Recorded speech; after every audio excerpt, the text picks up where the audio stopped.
सच्चिदानंद भगवान को, सद्गुरुदेव भगवान को, राष्ट्रदेव पशुपतिनाथ को, सत्संग परिवार को, वैदिक सत्य सनातन धर्म को।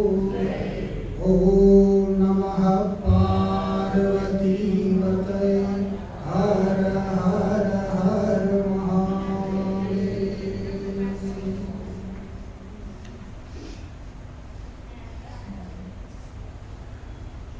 हामीहरू भगवान शंकराचार्य द्वारा विरचित आत्मज्ञानोपदेश विधि यो प्रकरण ग्रन्थलाई लिएर विचार गर्दैछौँ। यहाँ प्रसंग चलेको छ आत्मज्ञानोपदेशको विधि, अर्थात् आत्मतत्वको साक्षात्कार कसरी गर्न सकिन्छ। आत्मतत्वको साक्षात्कार गर्नको लागि कुन विधिको आवश्यकता हुन्छ, कुन प्रकारको आवश्यकता हुन्छ, त्यो विधिलाई यहाँ भगवान शंकराचार्य बताउँदै हुनुहुन्छ। यो विचार गर्ने क्रममा हामीहरूले हिजो चर्चा गरेका थियौं कि देहस्तावत् आत्मा न भवति।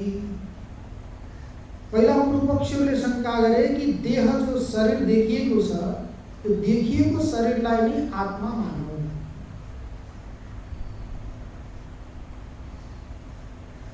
उत्तर यो आयो, देहस्तावत् आत्मा न भवति। देह आत्मा हुँदैन, शरीर आत्मा है। शरीर के हो त भनेर चर्चा गर्नु पर्यो, चिन्तन गर्नु पर्यो भनेर दार्शनिकहरूले, आचार्यहरूले चर्चा गर्नुभएको छ। शरीर भनेको के हो? भोगको आयतन। यत् भोगायतनम तदेव शरीरम। भोगको आयतन अर्थात् साधन अथवा घर। जसरी हामीहरू घरमा बस्छौं, घरमा बसेर ती घरमा रहेका साधनहरूको उपयोग गरेका हुन्छौं। एउटा यो सिद्धान्त छ, जो पनि संघ हुन्छ, समुदाय हुन्छ, त्यो संघको लागि, समुदायको लागि होइन, त्योदेखि अतिरिक्त अरू कुनै पदार्थको लागि। संघातस्य परार्थत्वात्। यो संघात हुन्छ, संघ हुन्छ, परार्थको लागि, अर्थात् परस्य अर्थ परार्थ, अर्काको अर्थको लागि, अर्काको प्रयोजनको लागि। घर पनि घरको लागि होइन।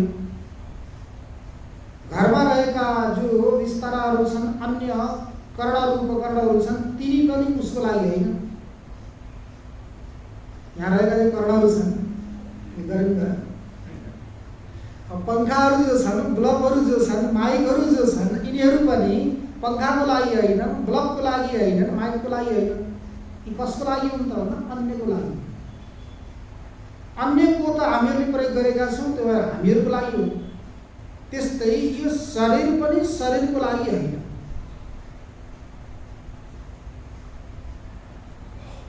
कसको लागि त भन्दा जीवको लागि, जीवात्माको लागि।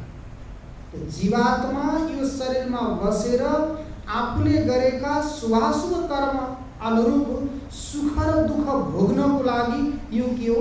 घर हो, आयतन हो, साधन। त्यही भएर यत् भोगायतनम तदेव शरीरम। जो भोगको आयतन हो, घर हो, त्यसलाई भनिन्छ शरीर। अब जिज्ञासा हुन सक्छ कि भोग के हो? तो सुख दुखान्यतर साक्षात्कारो भोग। अन्यतर को मतलब हुन्छ दुईमा एक, द्वयो एक अन्यतर। दुईटामा एउटालाई भन्नु पर्यो भने अन्यतर, धेरैमा एउटालाई भन्नु पर्यो भने अन्यतम। द्वयो एक अन्यतर, बहुषु एक अन्यतम। धेरैमा एउटालाई भन्नुपर्दा अन्यतम, दुईवटामा एउटालाई भन्नुपर्दा अन्यतर। तो भोग भनेको के हो? या त सुखको साक्षात्कार गर्नु, या त दुःखको साक्षात्कार गर्नु यो हो। शुभ कर्म गर्यो भने त्यसको बदलामा त्यसको परिणाममा सुख मिल्यो, अशुभ कर्म गर्यो भने त्यसको परिणाममा दुःख मिल्यो। अब सुख र दुःखको भोग कहाँबाट हुन्छ त भन्दा शरीरबाट। शरीरलाई माध्यम बनाएर जीवात्माले के गर्छ? सुख र दुःखको भोग गर्छ। यही भोग हो।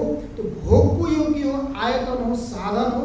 त्यो भोगको आयतन भएको कारणले गर्दा यो आत्मा हुन सक्दैन। त्यो साधन भयो। साधन भनेको जड हो, कारण हो। त्यो कारण कुनै न कुनै कर्ता नभइकन कार्यलाई सम्पन्न गर्न सक्दैन। जसरी कुठार भन्छन्, कुठार भनेको बन्चर। त्यो बन्चरले एक्लै आफैले काठलाई काट्न सक्दैन। उसले काठलाई काट्नको लागि कुनै व्यक्तिको आवश्यकता हुन्छ। कुनै व्यक्तिले उठाउँछ अनि त्यसलाई के गर्छ? पछार्छ, के गर्छ? हैन, हान्छ। हान्यो भने अनि बल्ल गएर त्यो बन्चरले के गर्छ? काठलाई काट्छ। तर कर्ण के हो? कुठार, बन्चर।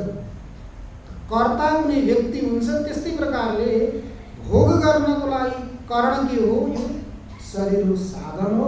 अनि भोग कसले गर्छ त? जीवात्माले गर्छ। आफूले गरेका शुभाशुभ कर्महरूको फल भोग्नको लागि यो के हो? साधन हो। साधन भएको हुनाले यो दृश्य हो, यो द्रष्टा हुन सक्दैन। तर देहस्तावत् आत्मा नभवति। देह आत्मा हुन सक्दैन। किन? यहाँ हेतु दिएको थियो, रूपादिमत्वेन उपलभ्यमानत्वात्। रूपादि यसमा छन्। रूपले युक्त छ, रसले युक्त छ, गन्धले युक्त छ, इत्यादि इत्यादि गुणहरूले युक्त भएको हुनाले यो शरीरलाई आत्मा भन्न सकिँदैन। दृष्टान्त दिएको थियो घटादि। घटादि जसरी घटपटादि पदार्थहरू रूपादिले युक्त भएको हुनाले आत्मा हुन सक्दैन, तद्वत् त्यस्तै प्रकारले यो शरीर पनि आत्मा हुन सक्दैन। ठिक छ, अब आत्मा हुन सक्दैन, घट जस्तै हो कि के छ त यो भनेर विचार गर्दै जाँदा अब यसको वास्तविक रूपले विचार गर्नको लागि के चाहियो? सामग्रीको विचार गर्नु पर्यो। शरीर के हो, कसरी बनेको, कुन सामग्रीबाट यसको निर्माण भएको हो, त्यो अमुक अमुक सामग्रीबाट निर्माण भएको हुनाले यो आत्मा हुन सक्दैन भन्नको लागि तर्क दिनु पर्यो, प्रमाण दिनु पर्यो। किनकि यहाँ त आत्मतत्त्वलाई हामीले के गर्नु छ? साक्षात्कार गर्नु छ। अब त्यो सिधै आत्मा घटपट चाहिँ देखिने पदार्थ त होइन। ल्याएर अगाडि राखेर देखाएर यो आत्मा हो भनेर त भन्न सकिँदैन। तर आजकल त यस्ता यस्ता गुरुहरू पनि उपस्थित हुनुभएको छ कि सिधै हजुरहरूलाई स्वर्गको देखाइदिनुहुन्छ। अनि त्यसपछि स्वर्गको टिकट पनि काटिदिनुहुन्छ कि टिकट काट्नुभयो भने सिधै हजुरहरू स्वर्ग पुग्नुहुन्छ। उहाँहरूले घोषणा गर्नुहुन्छ पुग्नु भएको छ कि छैन उहाँहरूले जान्नुहुन्छ। त्यस्तै यो आत्मा घटपट चाहिँ अगाडि देखिने भए त सजिलो हुन्थ्यो। तर यो आत्मा देखिँदैन। नदेखिसकेपछि के गर्ने?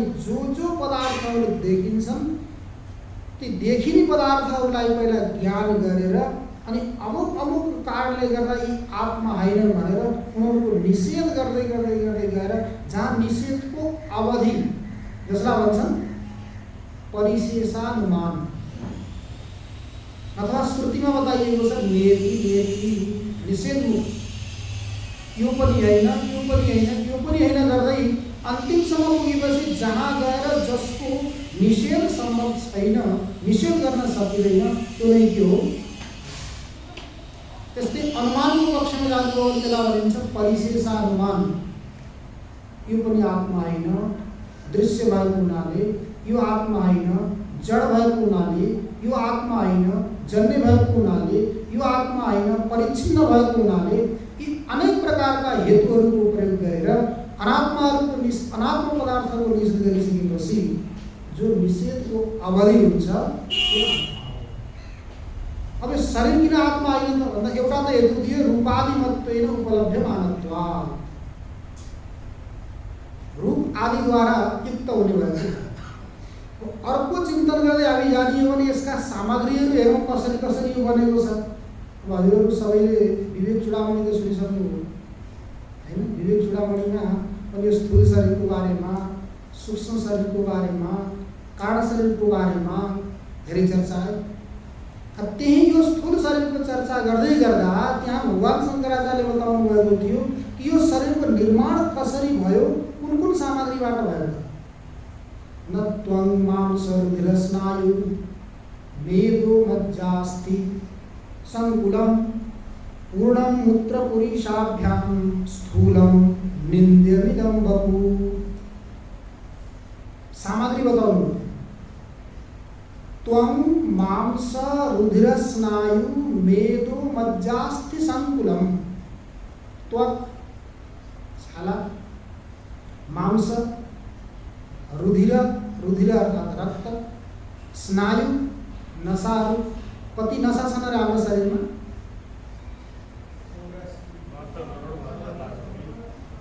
72 करोड 72 लाख 10,401 की कति से 201 है ना। 72 करोड 72 लाख 10,201 यति त के छन्? नसा। अब यी नसाहरूको यो के हो? जाल हो कि जन्जाल भन्छ। त्यही भएर हिन्दीमा के छन्? जी का जन्जाल हुन्छ नि। जी, जीजा जी, फुपा जी, ए जी, ऊ जी, सारा जी का जन्जाल। जस्तै जी को जन्जाल हो त्यस्तै प्रकारले यो शरीर पनि के हो? पुरै नसै नसाको जन्जाल।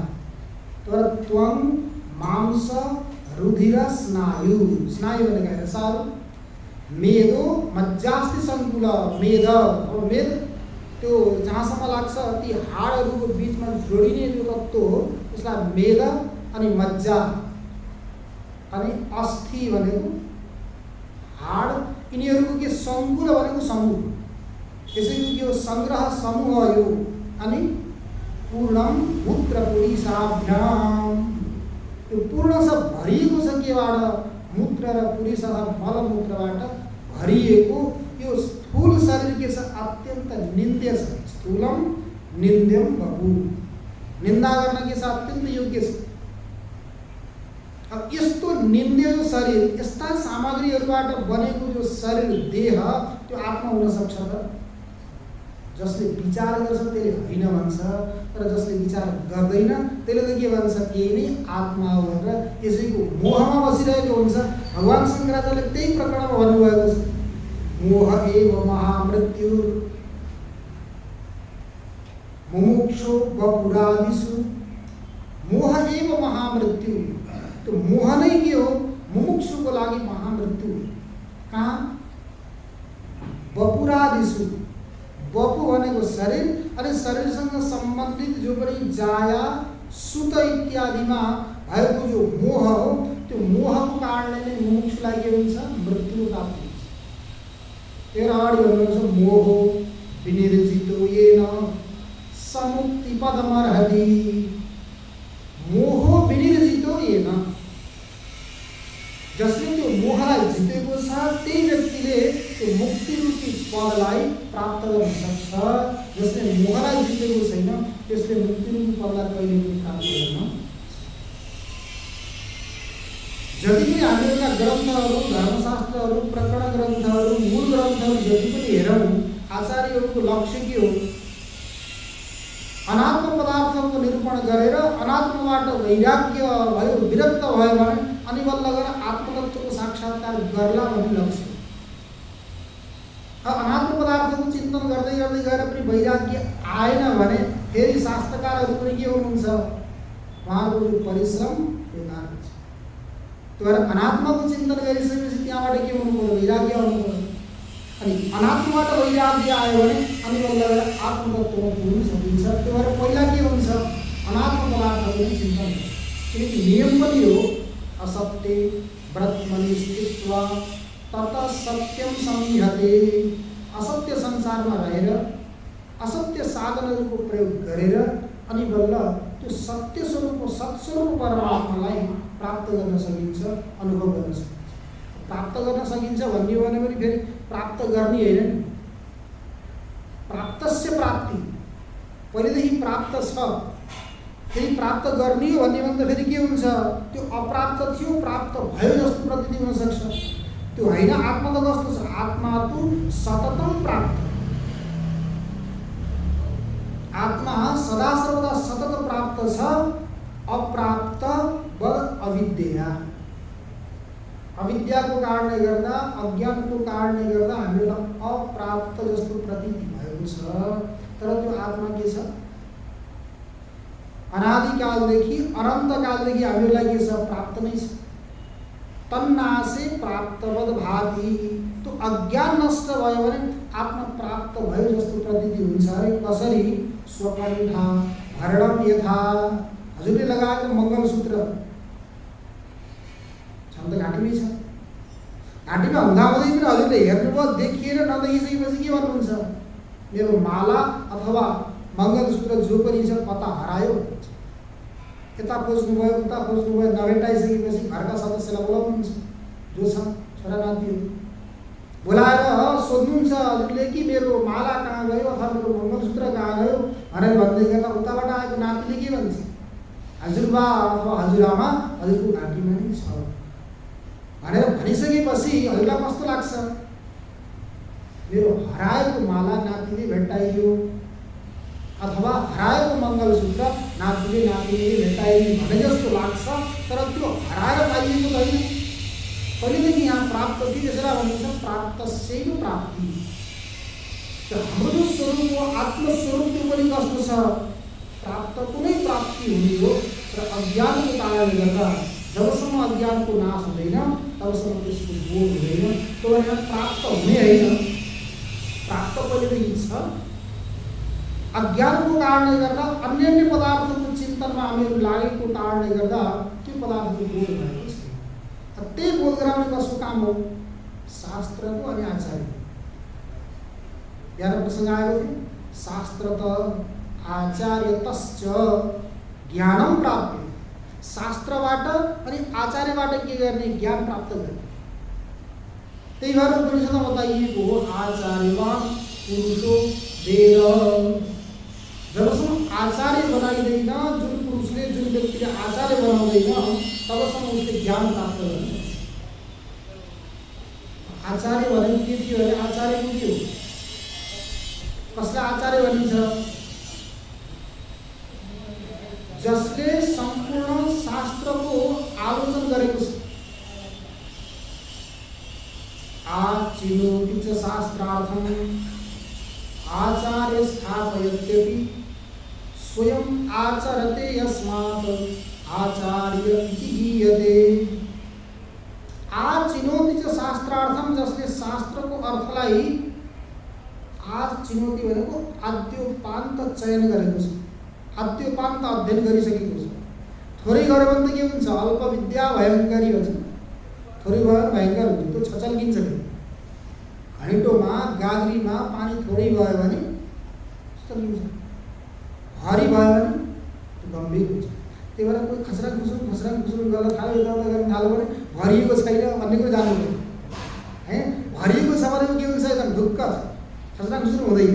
त्यही भएर ज्ञानी व्यक्ति, विद्वान व्यक्ति के गर्छ भने जडबल लोकमा चरेत, जड झैँ लोकमा आचरण गरेर बसेका हुन्छन्, केही जानेको छैन, जड भरत जस्तो।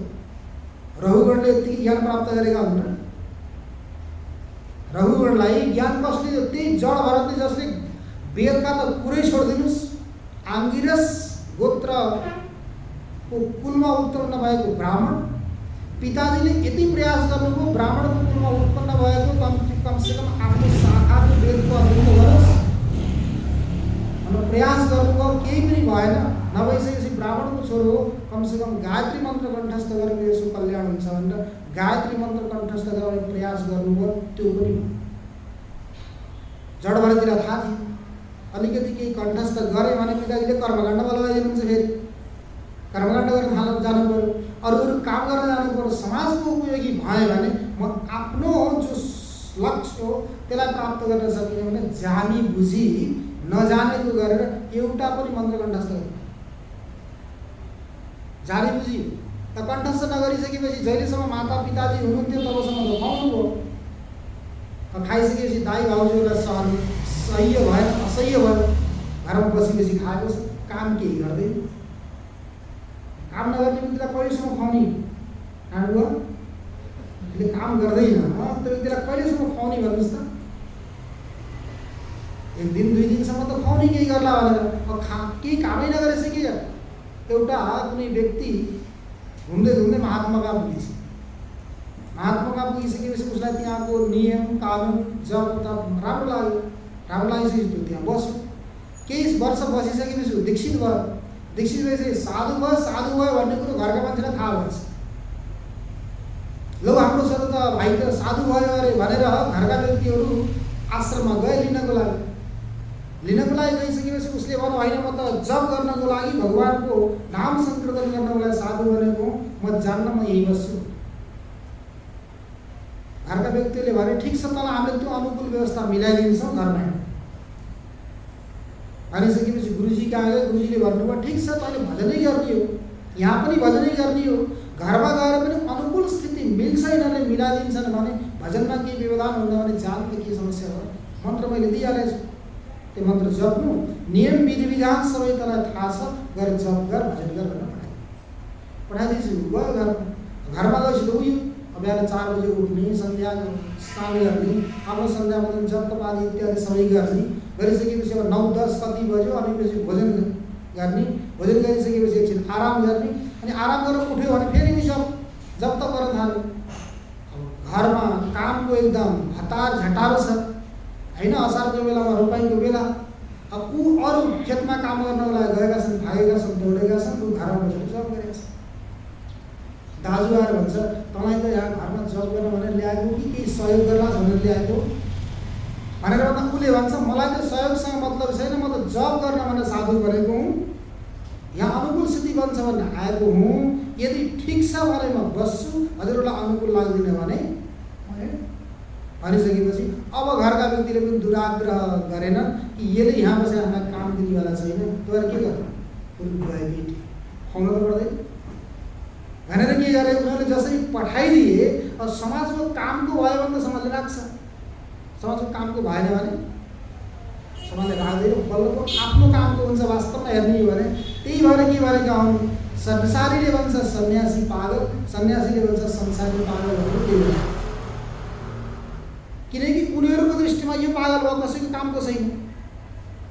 अनि फेरि सन्यासीको दृष्टिमा सांसारिक व्यक्ति सबै पागल, बिहानदेखि लिएर बेलुकीसम्म, जन्मदेखि लिएर मृत्युसम्म केवल यो ऊ भनेर दौडिरहेका हुन्छन्, भागिरहेका हुन्छन्।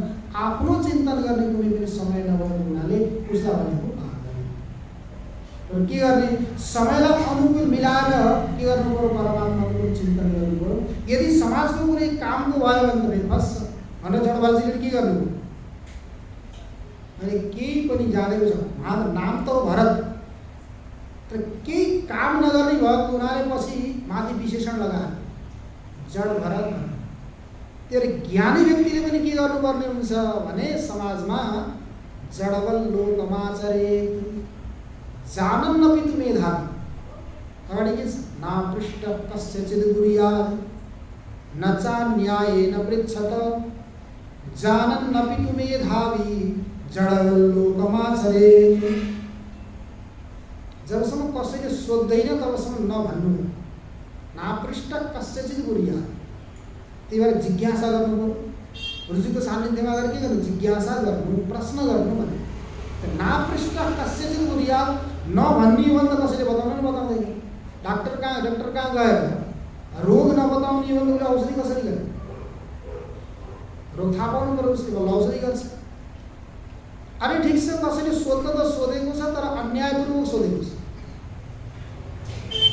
अनि यसले के जानेको छ त, के भन्छ त भनेर परीक्षा लिनको लागि सोधेको छ भने पनि नबताउनु, नचा न्याय नै पृच्छ।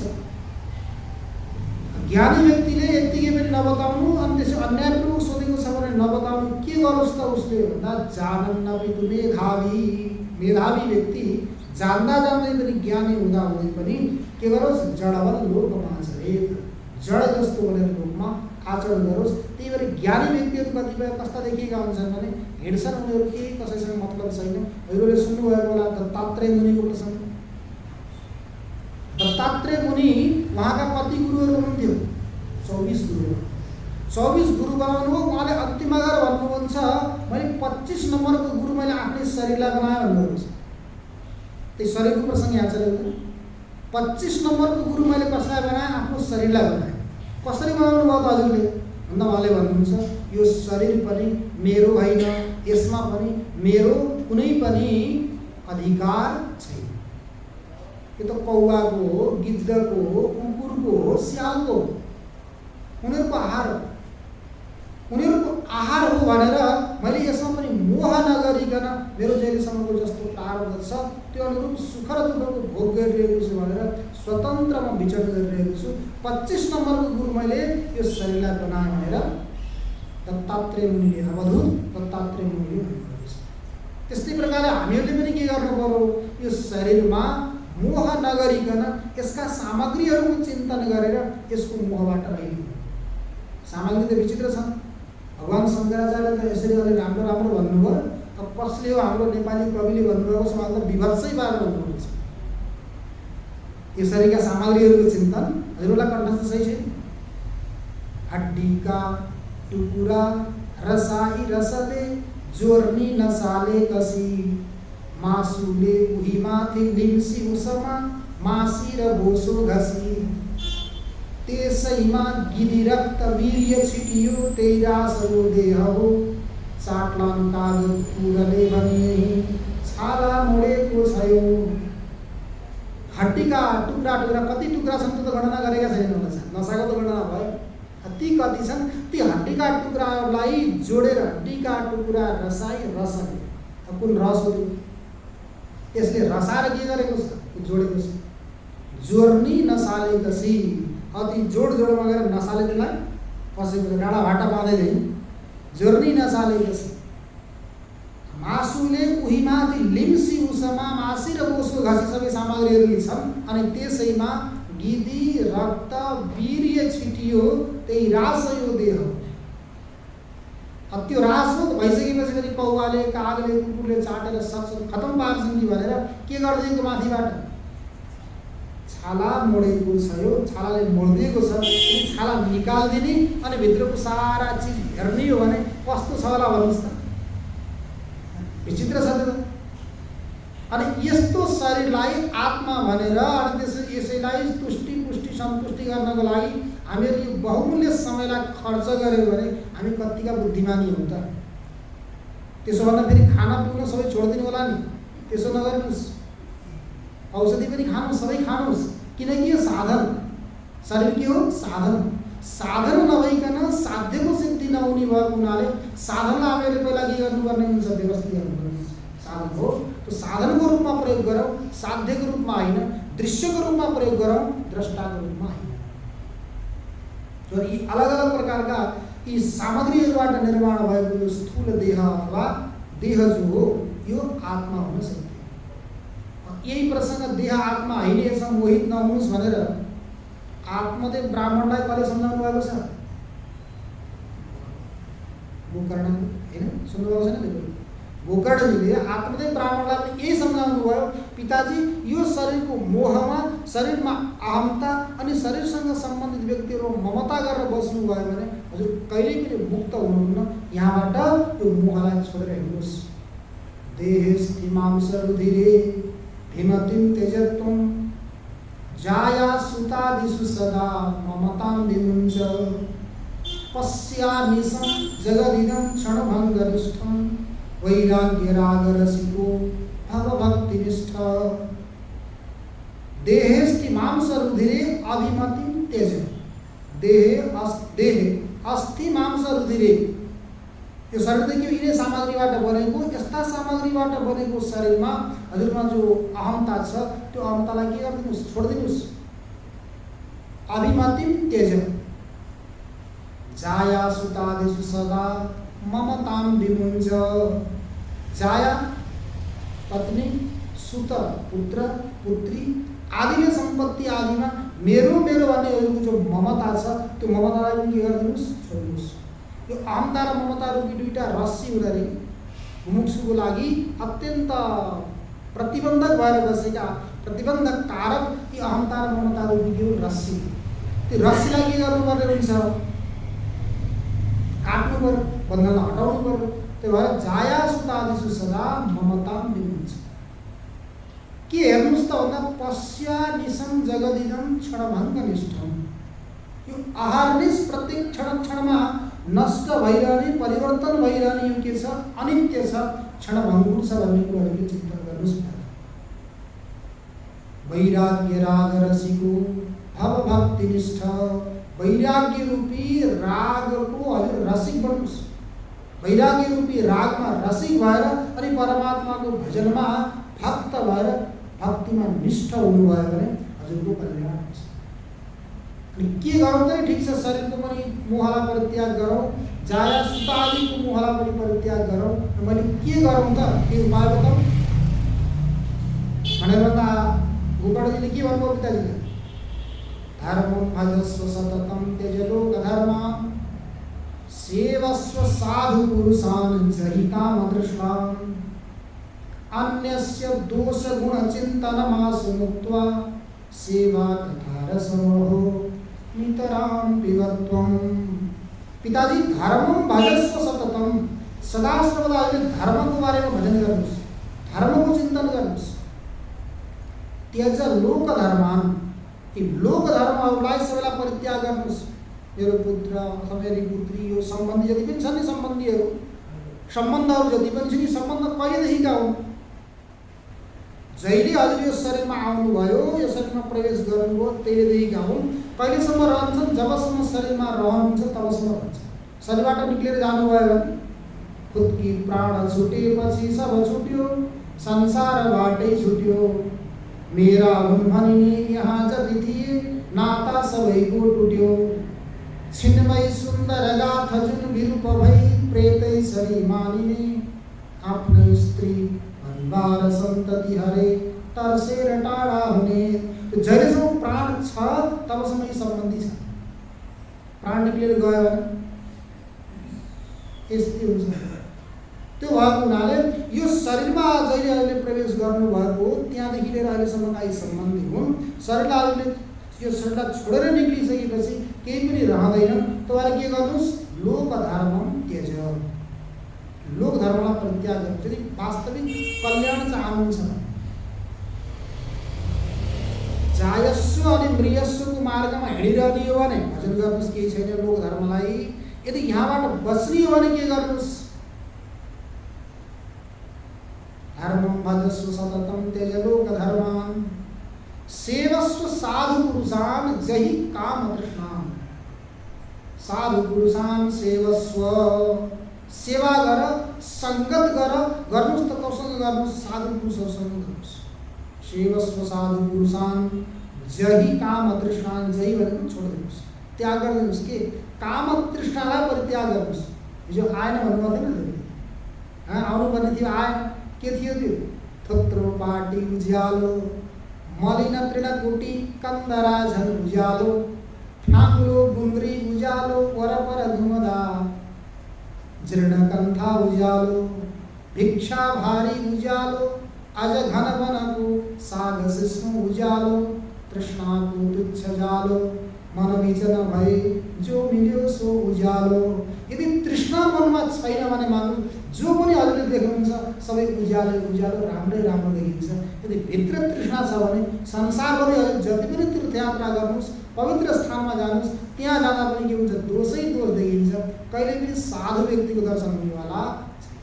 किनकि जस्तो दृष्टि त्यस्तै सृष्टि, जस्तो हाम्रो दृष्टि हुन्छ त्यस्तै सृष्टि हुने भएको हुनाले भित्रको जस्तो हाम्रो भावना छ, वृत्ति छ, त्यस्तै प्रकारका पदार्थहरू देखिन्छन्। तपाईहरु के गर्नुहोस् पिताजी, सेवस्व साधु पुरुषान् जहि कामतृष्णान्, कामतृष्णालाई परित्याग गर्नुहोस् अनि साधु पुरुषहरूको सेवा गर्नुहोस्।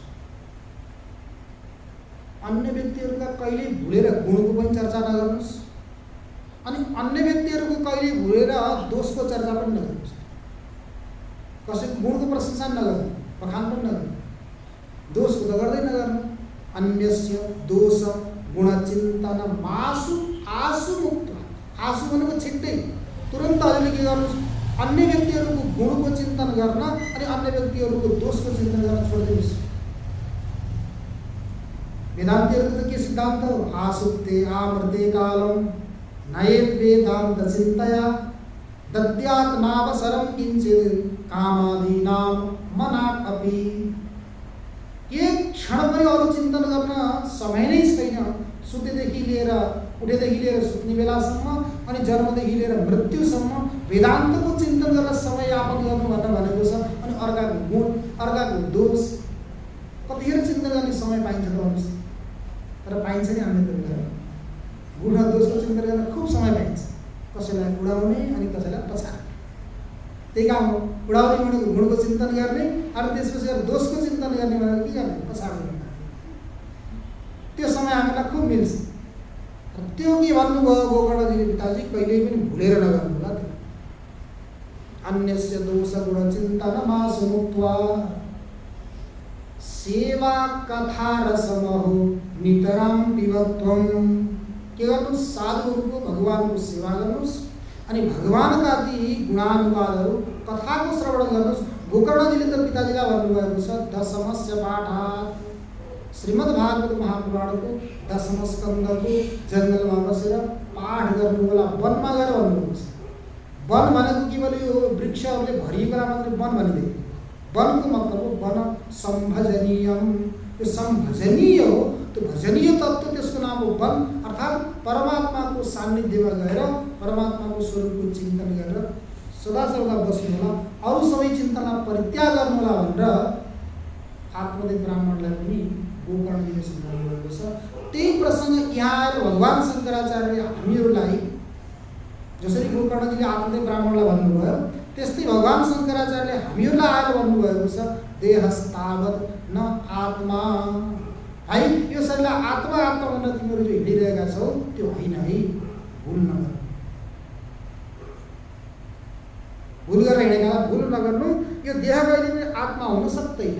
किन भन्दा अर्को दृष्टान्त दिनुभयो, यथा दाह्य प्रकाश्य काष्ठादि व्यतिरिक्तो दाहक प्रकाशको अग्नि तथा दृश्यात् देहात् द्रष्टा व्यतिरिक्त आत्मा सिद्ध। दाह्य अनि प्रकाश्य, जसरी द्रष्टा अनि दृश्य हुन्छन् त्यस्तै दाह्य अनि दाहक, प्रकाश्य अनि प्रकाशक।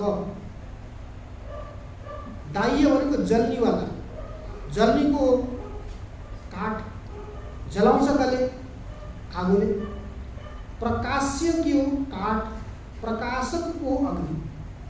जसरी दाह्य र प्रकाश्य काठदेखि व्यतिरिक्त भिन्न दाहक र प्रकाशक अग्नि छ, जलाउने र प्रकाश गर्ने अग्नि छ, त्यस्तै प्रकारले दृश्यात् देहात् द्रष्टा व्यतिरिक्त आत्मा सिद्ध।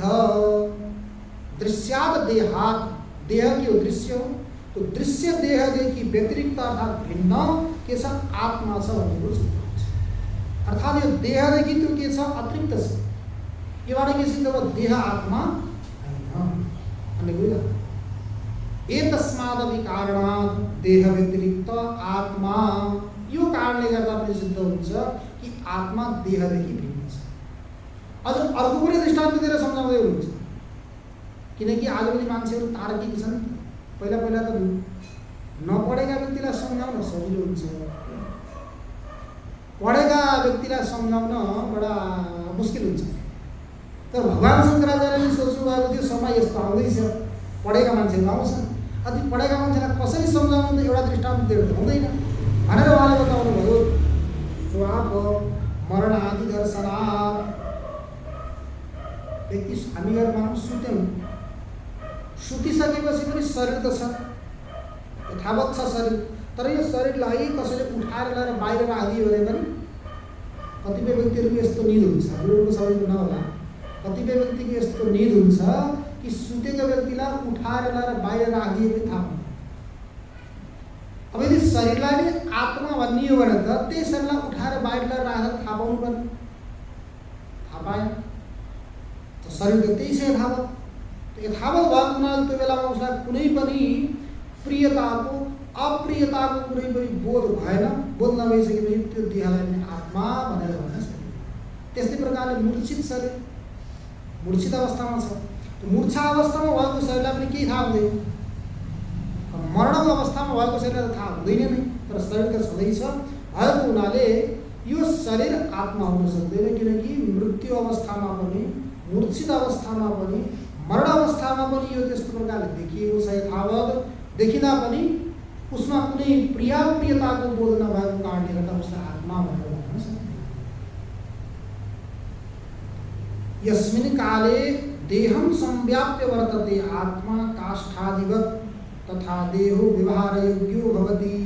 यदा देहात् अपसर्पति तदा देह काष्ठादि सदृशो भवति। तस्मात् देह व्यतिरिक्त आत्मा सिद्धः। देहलाई के गरेको छ? त्यो चेतन तत्त्वका साथ सम्बन्ध छ भन्नुहोस्। चेतन तत्त्वका साथ भनौँ, अथवा मृत्यु भनेको के हो भने स्थूल शरीरका साथ प्राणको सम्बन्ध हुनु यो जन्म हो। स्थूल शरीरका साथ प्राणको वियोग हुनु यो नै मृत्यु। आत्मा त व्यापक छ, सर्वत्र छ, उसका साथ सम्बन्ध हुनु नहुनु भन्ने त छैन। आकाश चाहिँ आकाशवत् सर्वगतश्च नित्यम। आकाश चाहिँ आत्मा व्यापक भएको हुनाले त्यो शरीरका साथ सदा सर्वदा उसको सम्बन्ध छ। मृत्यु भनेको के हो? प्राणका साथ स्थूल शरीरको वियोग मृत्यु हो। अनि प्राणका साथ स्थूल शरीरको जो संयोग हो त्यो नै के हो? जन्म। जन्म भनेर फेरि जहिले घरमा आइयो नि त्यो मात्रै जन्म होइन। त्यो कतिले के भन्छन्, जुन समयमा गर्भाधान भयो त्यो गर्भाधानदेखि नै कतिपय व्यक्तिहरूले कुण्डली जन्मपत्री बनाउने नियम छ, त्यहीँदेखि बन्छ त्यो जन्म। अर्को स्थिति जहिले धरामा आयो त्यहाँदेखि जन्म भयो। अब आजकल त अपरेसन गरेर निकाल्नेपछि कतिखेर आयो कतिखेर आयो त्यो पनि हुँदै भएन। जतिखेर इच्छा भयो त्यतिखेर निकाल्यो। मुहुर्त हेरेर अपरेसन गर्छ आजकल त। कस्तो हेरेर कस्तो मुहुर्त छ त्यो गरेर त जन्म त भएन नि त, आफ्नो इच्छाको। त्यही भएर ज्योतिषले गरेको गणनामा फलादेश राम्रो हुँदैन। यदि यथार्थ छ भने सूर्य चन्द्र ग्रह नक्षत्र ताराहरूलाई लिएर हिँड्ने जो ज्योतिष विद्या हो, वेदको अङ्ग, यसमा कुनै पनि अन्यथा।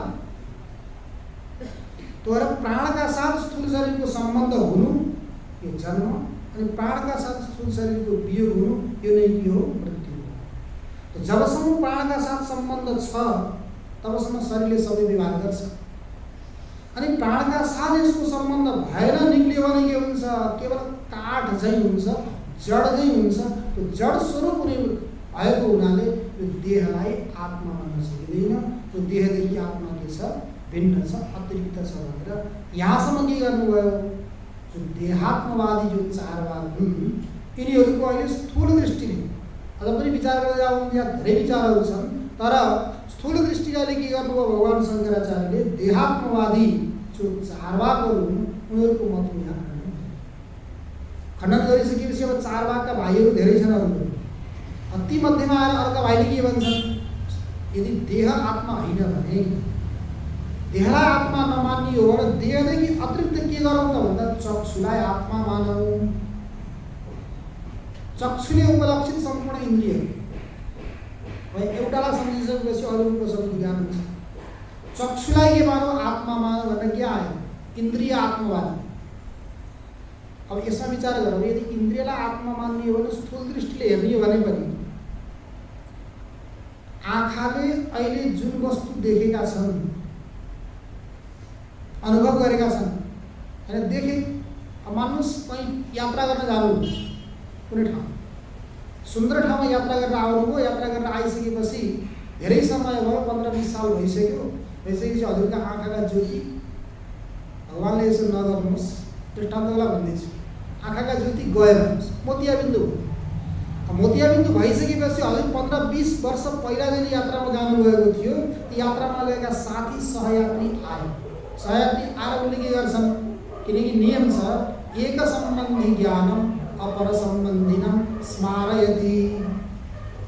एउटा ज्ञानले अर्को ज्ञानलाई के गर्छ? स्मरण गराउँछ। अहिलेसम्म हजुरले त यात्राको स्मरण गर्नुभएको थिएन, बस्नुभएको थियो, तर मित्र आएर उहाँको चर्चा गर्दा बित्तिकै के भयो? अब गएदेखि आउने बेलासम्म बिचमा के घटना घटेका थिए होइन, कसैसँग गएर लुकेर खाइएको थियो कि यिनीहरूले खाँदैनन् हामी मात्रै जाउँ भनेर खाइएको थियो, अथवा सबैलाई ल्याएर खुवाइएको थियो, कहाँ गइएको थियो, विशेष विशेष हुन्छ नि त्यो विशेष सारा घटनाहरू के भए झ्राम झुरुम्ने आए। त्यसलाई के भन्छन् खले कपोत न्याय। धान झाटिसकेपछि खेतको खलेगरामा अथवा कुनै पनि आँगनमा ती कपोत भनेका परिवार चारो खानको लागि आउँछन् र तिनी वृद्ध पनि आउँछन्, युवा पनि आउँछन्, शिशु पनि आउँछन् एकैपटक। वृद्धा युवान शिशव कपोता खले यथामि युगपत् पतन्ति तथैव सर्वे युगपत् पदार्थ परस्परेणान्वयिनो भवन्ति। जसरी ती खलामा वृद्ध युवा शिशु कपोतहरू परिवारहरू चारो खानको लागि आउँछन्, त्यस्तै प्रकारले हाम्रो यो स्मृति पटलमा पनि ती पहिलाका सारा घटनाहरू के भए एकैपटक आए। अब हामीको आँखाको ज्योति छैन, विद्याबिन्दु भयो, भइसकेपछि पनि ती घटनाहरूको स्मरण हुन्छ कि हुँदैन? हुन्छ नि कि घुमाएर भने क्या ती कुराहरूको स्मरण हुन्छ कि हुँदैन? हुन्छ। अब आँखाले नै अनुभव गरेको हो, आँखा नै आत्मा हो भनेर भनियो भने जसले अनुभव गरेको त्यो त छैन, त्यो त नष्ट भइसक्यो, उपघात भइसक्यो, नाश भइसक्यो।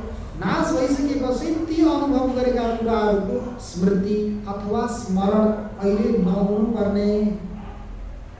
किनकि नियम छ जसले अनुभव गर्छ त्यसैले स्मृति गर्छ, स्मरण गर्छ।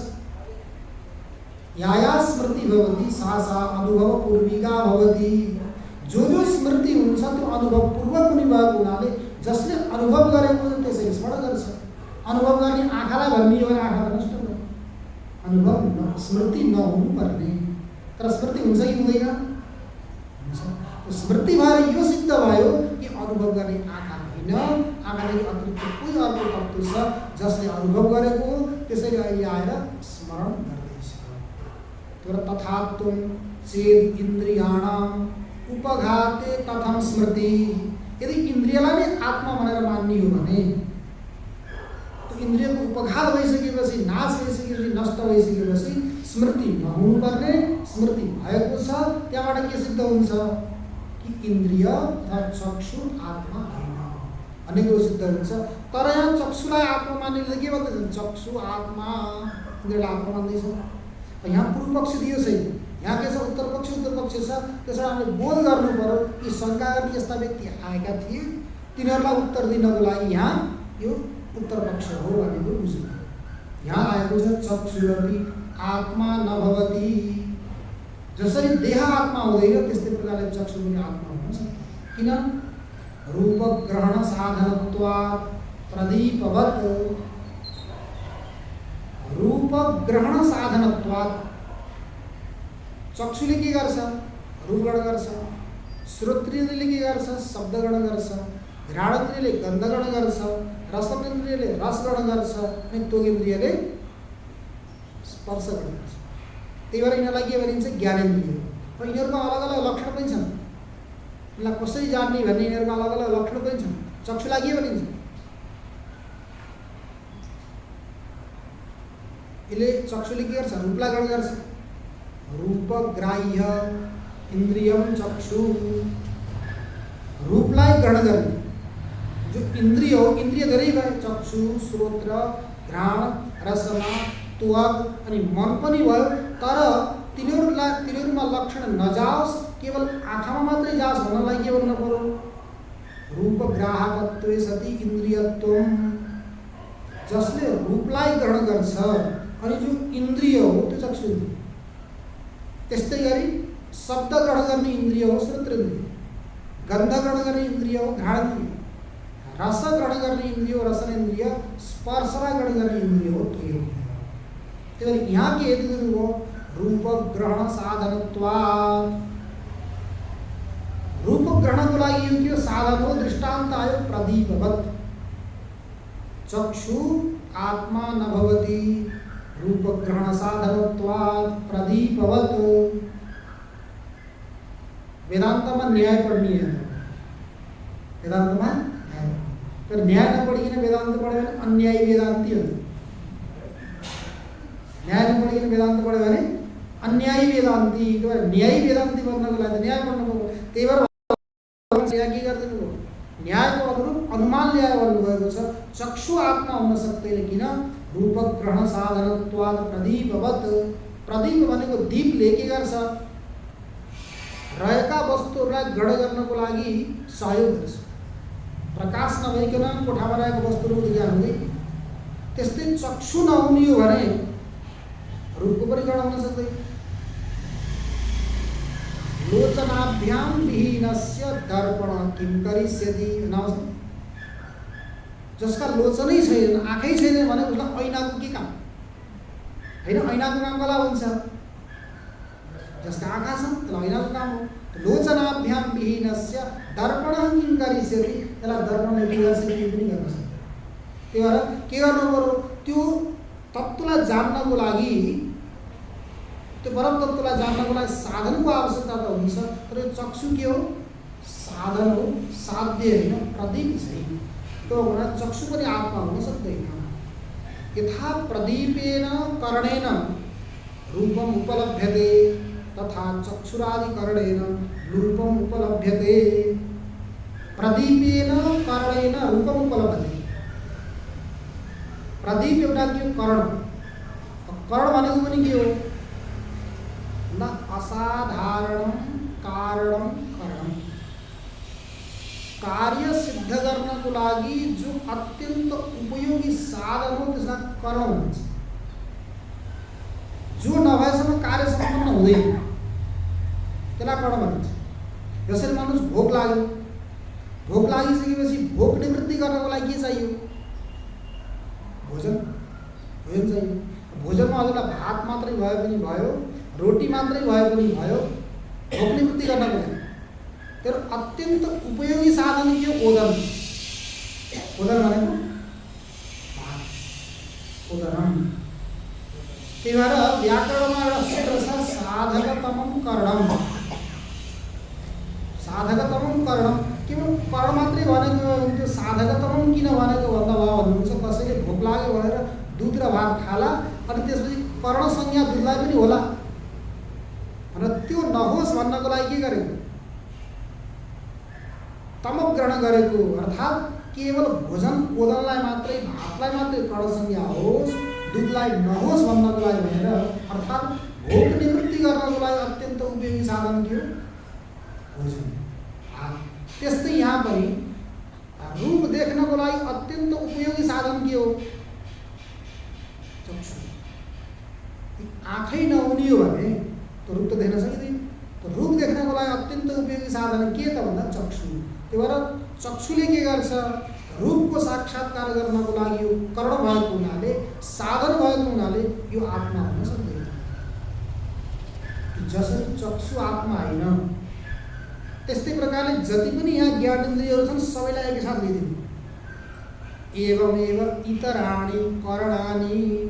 जसरी चक्षु आत्मा हुन सक्दैन त्यस्तै प्रकारले अरू जति पनि कर्णहरू छन् तिनीहरू पनि आत्मा हुन सक्दैन। यहाँबाट के सिद्ध भयो? चक्षु आदि कर्णहरू पनि आत्मा होइनन्, अर्थात् इन्द्रिय पनि आत्मा होइन, बाह्य। त्यस्तै गरी अब अर्का बसेका थिए त्यहाँ चारवाकका भाइ, तिनी आएर के भन्छन्? ठिक छ, शरीर पनि अनित्य हो, त्यो भएर आत्मा हुन सक्दैन। इन्द्रियहरू पनि कर्ण भए चक्षु आदि, यिनीहरू पनि आत्मा हुन सक्दैनन्। त्यसै यसो मानौँ त, विशेष गरी तर्क गर्ने त को? नैयायिकहरू। नैयायिकहरूले मनलाई नित्य पनि मानेका छन्। उनीहरूले मनलाई नित्य मान्छ। मन नित्य भएको हुनाले उसैलाई आत्मा मानौँ। उनीहरू कहाँ नित्य हो फेरि? सबै कहाँ होइन? उनीहरूको घरमा नित्य हो, सबैको घरमा होइन। किनकि हाम्रो वेदान्त सिद्धान्तमा त के हो? ब्रह्म तत्त्वदेखि अतिरिक्त अरू कुनै पनि वस्तु नै होइन। पढ्नुभयो नि अलिकति वेदान्त साथ। सत चित आनन्द अनन्त अद्वय ब्रह्म वस्तु तद्भिन्नम अखिलम अवस्तु। त्योदेखि भिन्न सबै के हो? अवस्तु। अवस्तु भएको हुनाले मन पनि त्योदेखि भिन्न भएको हुनाले यहाँ त के हो? अवस्तु। तर उनीहरूले के भन्छन्? मनलाई आत्मा मानौँ भनेर भन्दा तर्क दिने व्यक्तिले पहिला के गर्छन्? मनलाई पनि आत्मा भन्न सक्छ। किनकि मन सानो छ। मन वस्तु छ, सूक्ष्म छ। संसारमा सबैभन्दा सानो वस्तु भनेको मन अनि परमाणु। भगवान शङ्कराचार्यद्वारा विरचित एउटा ग्रन्थ छ उपदेश साहस्री, सुन्नुभएको छ? उपदेश साहस्री, त्यसमा धेरै प्रकरणहरू छन्। त्यसमा एउटा प्रकरण आउँछ सूक्ष्मता व्यापिता ज्ञेय भन्ने प्रकरण आउँछ। जो पदार्थ सूक्ष्म हुन्छ त्यो पदार्थ व्यापक हुन्छ, जो जति सूक्ष्म हुन्छ त्यो व्यापक हुन्छ। हेर्नुहोस् त, कपडामा पनि कपडाभन्दा सूक्ष्म के धागो, घटभन्दा सूक्ष्म पदार्थ के हो, माटो। तर घटको यस्तो कुनै पनि ठाउँ छैन जहाँ माटो नहोस्, कपडाको यस्तो कुनै पनि ठाउँ छैन जहाँ धागो नहोस्। जो सूक्ष्म पदार्थ हुन्छ त्यो व्यापक हुन्छ। तर आत्मतत्त्व पनि कस्तो छ, सूक्ष्म छ। सूक्ष्म भएको सर्वत्र व्याप्त छ, त्यही भएर सबैले देख्न सकिँदैन। तर उपनिषदमा आउँछ दृश्यते त्वग्रया बुद्ध्या सूक्ष्मया सूक्ष्मदर्शिभिः। सूक्ष्माति सूक्ष्म पदार्थलाई देख्ने जसको दृष्टि छ, स्वभाव छ, त्यो व्यक्तिले त्यो आत्मतत्त्वलाई देख्न सक्छ, अरूले देख्न सक्छ। त्यस्तै हाम्रो मन के छ, सूक्ष्म छ,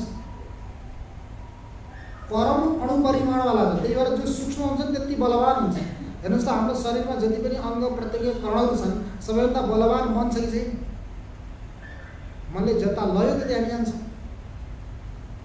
हामी यहाँ बसेका छौँ, मन पुगिसक्यो, अब कहाँ गइसक्यो भनेर मन अब कहाँ कहाँ पुगिसक्यो, के भइसक्यो, यताउता खस्राङ खुस्राङ सुरु भइसक्यो। त्यो गरेको कसले हो? मनले। यताउता नगरे पनि त भित्र मनमा हलचल भित्र हलचल भइसकेको छ, काम गर्छ, हाम्रो स्वभाव देख्छ। त्यही भएर यसको सूक्ष्म छ, तर यसको गति। त्यही भएर हनुमानजीलाई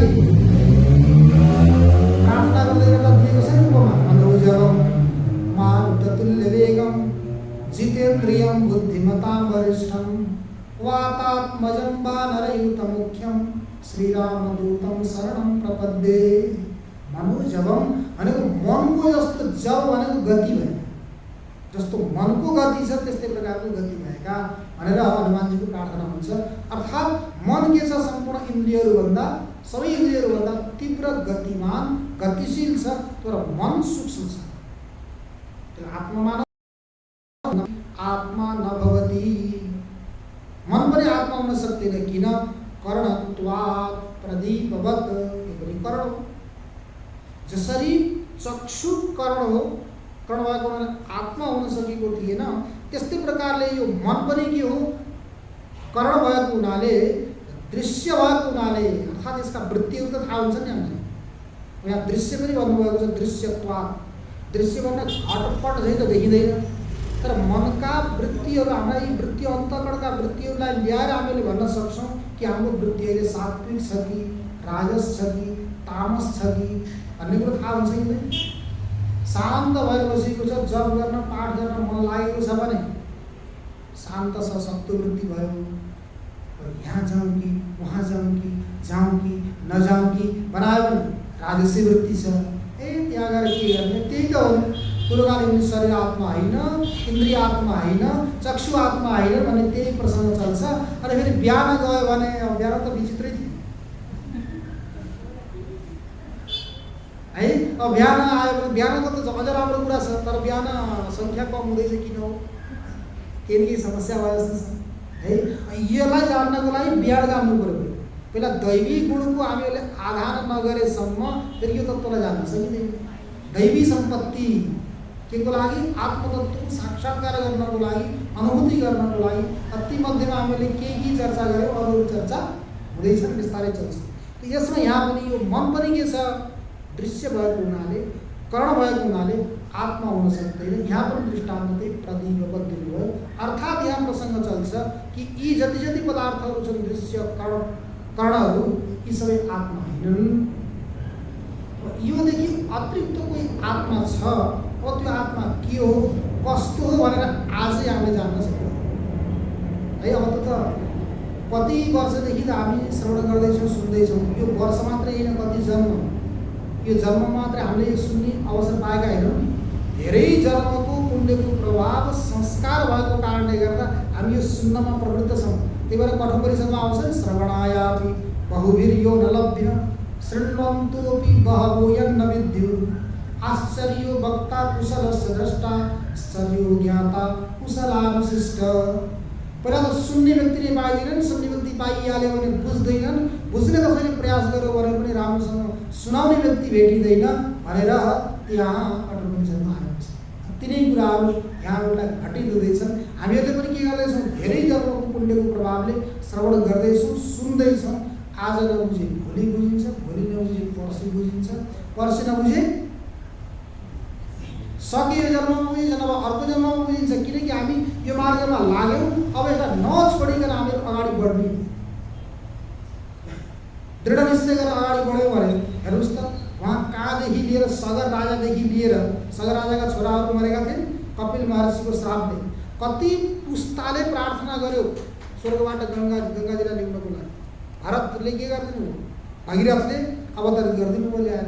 त्यही भएर के भन्छन्, भगीरथ प्रयास, भगीरथ प्रयास अनि भीष्म प्रतिज्ञा। भीष्मले गरेको प्रतिज्ञा अनि भगीरथले गरेको प्रयास, त्यस्तै प्रयास हामीहरू पनि गर्दै गयौँ भने भगवानले पनि के गरिदिनुहुन्छ, जा भनेर दिइदिनुहुन्छ कि उहाँले प्रयास गऱ्यो भने। प्रयास नगरे फेरि दिनुहुन्न। हामी प्रयास गर्दै गरौँ, भगवानले हामीलाई यस्तो शक्ति प्रदान गर्नुहोस् कि हामीहरू त्यो मार्गमा अविच्छिन्न रूपमा अगाडि बढ्दै जाउँ, हाम्रो लक्ष्यको प्राप्ति होस् भन्ने शुभकामनाका साथ आजको स्वाध्याय यहीँ समाप्त गरौँ। हरि ओम तत्सत्। ओम पूर्णमदः पूर्णमिदं पूर्णात् पूर्णमुदच्यते पूर्णस्य पूर्णमादाय पूर्णमेवावशिष्यते। ओम शान्ति शान्ति शान्ति। सच्चिदानंद भगवान को, सद्गुरुदेव भगवान को, सत्संग महिमा को, राष्ट्रदेव पशुपतिनाथ को, वैदिक सत्य सनातन धर्म को। ओम